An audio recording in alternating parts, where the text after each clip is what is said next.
في أحد المطاعم جلس رجلان يتناولان الحساء، وبينما كانا يتلذذان بطعامهما لاحظ أحدهما فجأة ذبابة تطفو على سطح حسائه، فنادى النادل بعصبية: يا للعار، ذبابة في حسائي!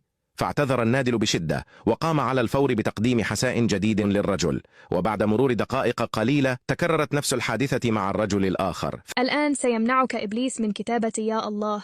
تغلب عليه بوضع لايك واستغفار في التعليقات، واشترك في قناتي. فنادى النادل مرة أخرى شاكيا من وجود ذبابة في حسائه. شعر النادل بالحرج الشديد وخشى من أن تلحق هذه الحادثة الضرر بسمعة المطعم، لذلك توجه إلى المدير وطلب منه تقديم الطعام مجانا للرجلين كنوع من الاعتذار. وافق المدير على الفور، وقدم النادل الطعام للرجلين مجانا.